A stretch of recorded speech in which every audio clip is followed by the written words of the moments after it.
Hey, Jen, good morning. Morning. We are going to talk today about planning and launching marketing campaigns. It's something we're both passionate about. I know you have 18 years of experience in demand gen. And I know we've also been part of marketing campaign plans that are, let's say, unstructured or pointless, Yes. or there's 100 slides or a 200 row Excel sheet. Um, and we do it differently at Sponge. So today I wanted to talk through how we do that. Perfect. I'm curious, when you get started, like what is the very first thing you like to do in your campaign process?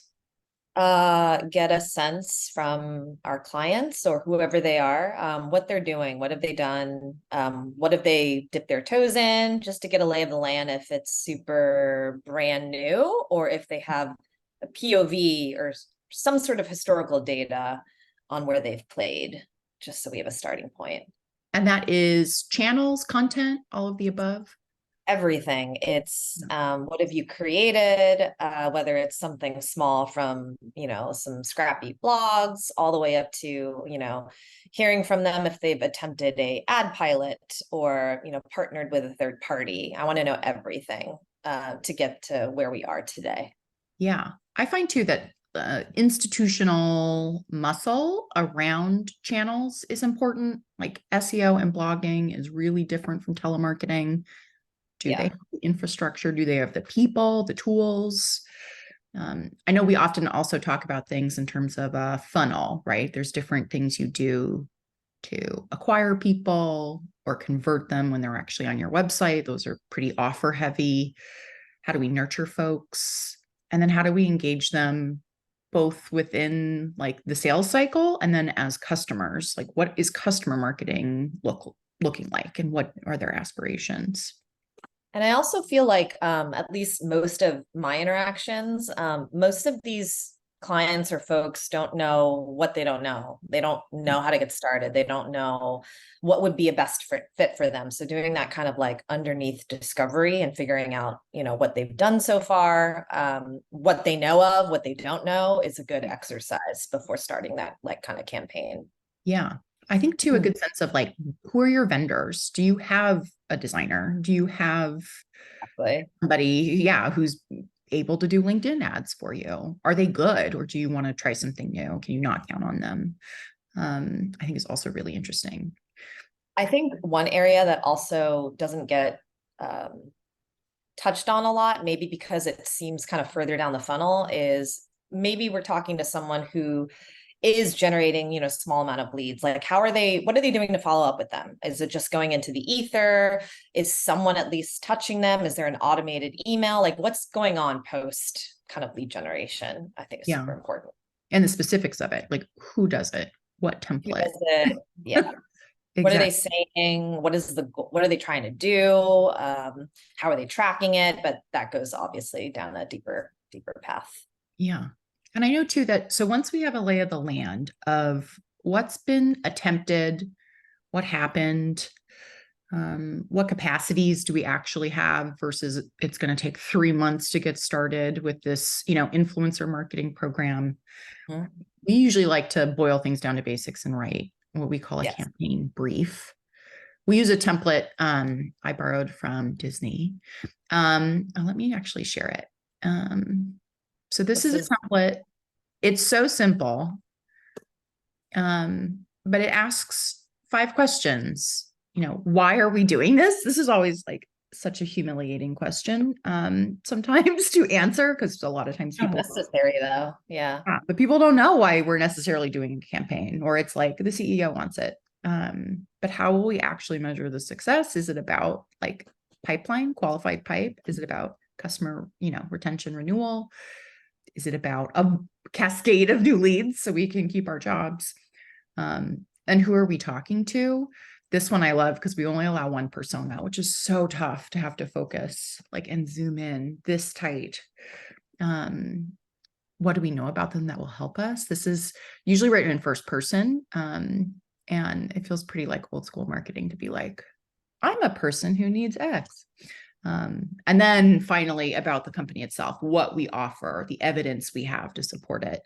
And this is, yeah, I find it becomes a reflex after a while, but the first time you do a brief, people are kind of stunned by the questions. Definitely like the light bulb moment, I feel like, because I think most teams, folks, especially wanting to get something off the ground real quickly, have all of this brewing in their heads. And what may be brewing in one person's head is very dissimilar to somebody else. So putting this all kind of in this brief, kind of synthesize, and having everyone aligned to it is so, we spent a lot of time on it, but it's so important because this is what we use as like the master plan for vendors and other teams and getting aligned. And it just saves so much time and energy up front. Yeah, I love too. Yeah, when you have a copywriter or a designer, like you don't have 3 hours to get them up to speed, but a brief like No. this, it's simple and tells them you're targeting this engineer with this message and this evidence is really quick. It's also sometimes interesting to see we'll build a brief and they don't have any evidence of it, which those gaps are important. It shows that Important. Yeah. maybe we're not ready for this campaign, but we can edit it, finesse it and get there. And I think it's sometimes, I think it's important, for me in particular, seeing all that laid out, because then sometimes it just instinctually tells me, oh, okay, well, I think that for this client, based on this, they would be best fit for this direction or this tactic. And I think it just comes together really nicely once that's all figured out. Yeah.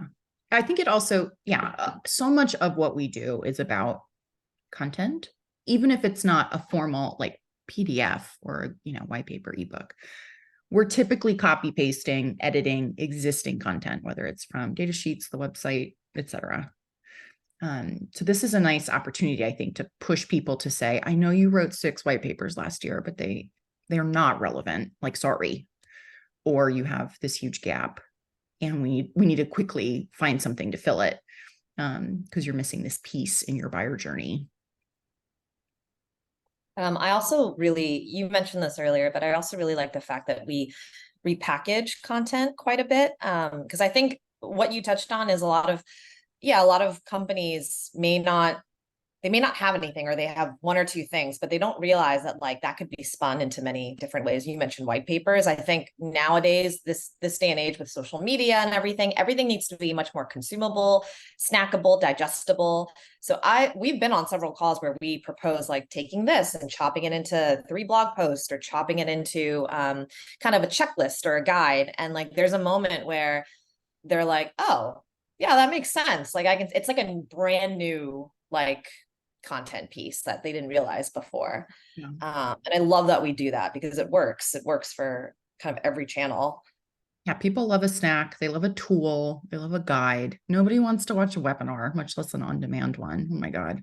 Nobody wants to read a white paper. Like, it's not business school. It's amazing to me how mismatched marketing languages about content versus what consumers, even business B2B consumers, want to read. It couldn't be more different. But they're all, one of my favorite things to do is to take an old webinar and transcribe it and then cut that up into I love that a idea. 15-step plan. And you already have the subject matter expert. It's already done.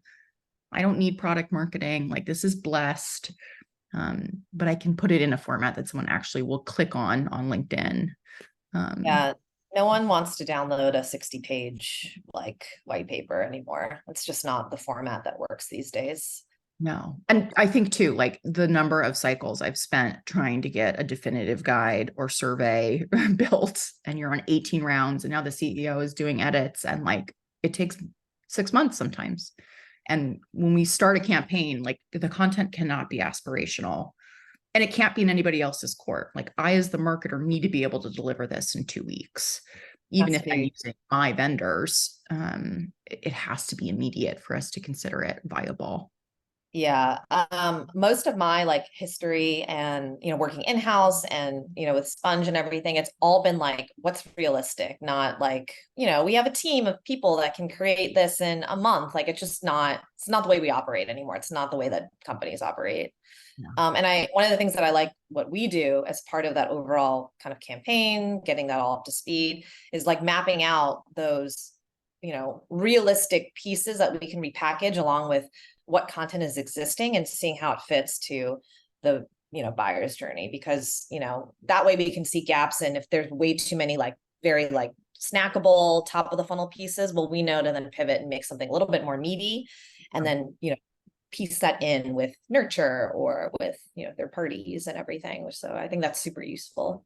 Yeah, it's more like a puzzle than anything to me at this stage. Once you know, like, okay, high level, what is our capacity from a channel perspective? What can we align on in terms of the strategy, why we're bothering to do this, how we're going to measure it, and then what available ways can we support the message and feed the pipe with content? That's it. We often like present that as a single slide. And that's the whole plan is the brief, Yeah. the channels and what we can do across acquisition, conversion, and nurture, and the content that suits. Easy. I've usually been thoroughly impressed with how much we can drum up in a plan with clients that have next to nothing available. Yeah. I've been very impressed with that. Yeah. Awesome. Well, thanks for your time today. If you want to learn more about Sponge, visit our website, Sponge.io, and we hope you learned something. Thanks all.